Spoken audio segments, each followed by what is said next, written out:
Struggling to break the bonds of mass misery, we pledge our best efforts to help them help themselves for whatever period is required, not because the communists may be doing it, not because we seek their votes, but because it is right. If a free society cannot help the many who are poor, it cannot save the few who are rich.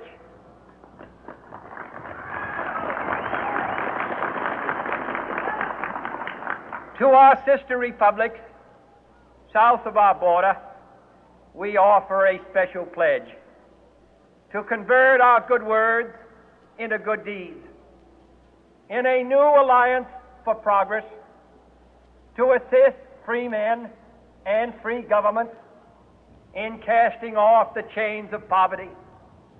But this peaceful revolution of hope cannot become the prey of hostile powers.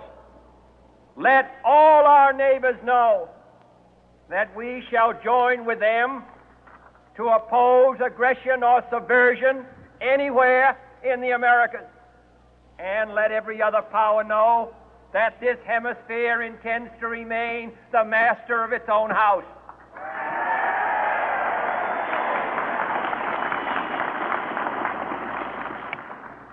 To that World Assembly of Sovereign States, the United Nations, our last best hope, in an age where the instruments of war have far outpaced the instruments of peace, we renew our pledge of support to prevent it from becoming merely a forum for invective, to strengthen its shield of the new and the weak, and to enlarge the area in which its writ may run. Finally, to those nations who would make themselves our adversary, we offer not a pledge, but a request that both sides begin anew the quest for peace. Before the dark powers of destruction, unleashed by science, engulf all humanity in planned or accidental self-destruction, we dare not tempt them with weakness, for only when our arms are sufficient beyond doubt can we be certain beyond doubt that they will never be employed. But neither can two great and powerful groups of nations take comfort from our present course, both sides overburdened by the cost of modern weapons, both rightly alarmed by the steady spread of the deadly atom, yet both racing to alter that uncertain balance of terror that stays the hand of mankind's final war. So let us begin anew, remembering on both sides that civility is not a sign of weakness, and sincerity is always subject to proof. Let us never negotiate out of fear, but let us never fear to negotiate.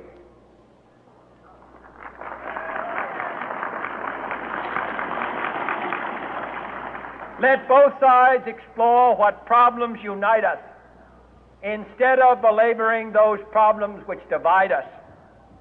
Let both sides, for the first time, formulate serious and precise proposals for the inspection and control of arms, and bring the absolute power to destroy other nations under the absolute control of all nations.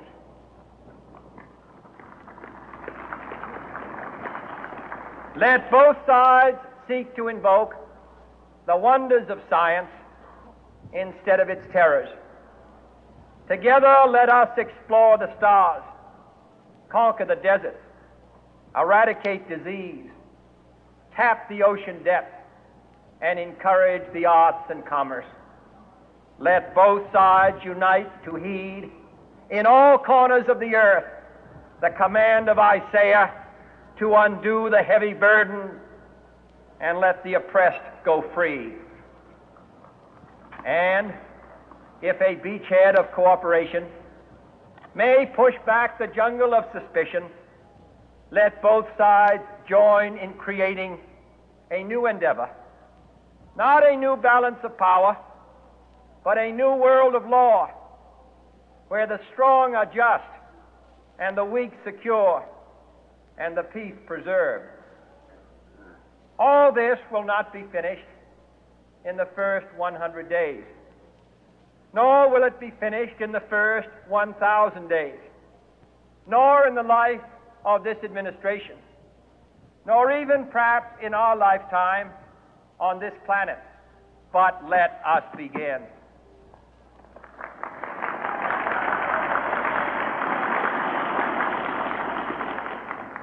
In your hands, my fellow citizens, more than mine, will rest the final success or failure of our course. Since this country was founded, each generation of Americans has been summoned to give testimony to its national loyalty. The graves of young Americans who answered the call to service surround the globe. Now the trumpet summons us again, not as a call to bear arms, though arms we need, not as a call to battle, though in battle we are, but a call to bear the burden of a long twilight struggle, year in and year out, rejoicing in hope, patient in tribulation, a struggle against the common enemies of man, tyranny, poverty, disease, and war itself. Can we forge against these enemies a grand and global alliance, north and south, east and west, that can assure a more fruitful life for all mankind? Will you join in that historic effort?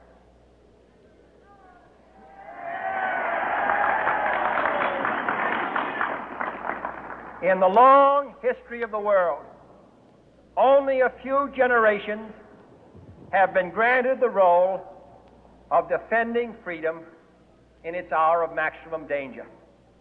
I do not shrink from this responsibility. I welcome it.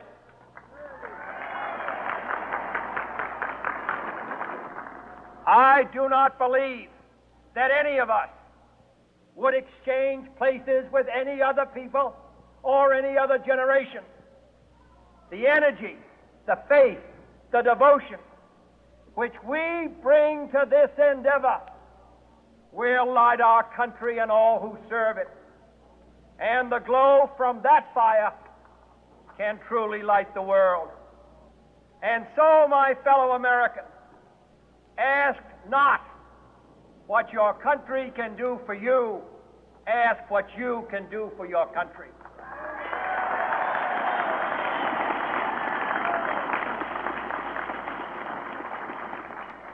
My fellow citizens of the world, ask not what America will do for you, but what together we can do for the freedom of man.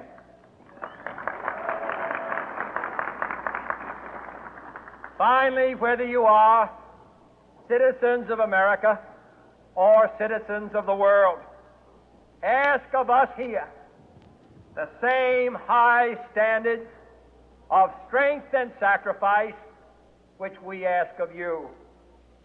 With a good conscience, our only sure reward, with history the final judge of our deeds, let us go forth to lead the land we love, asking His blessing and His help, but knowing that here on earth God's work must truly be our own.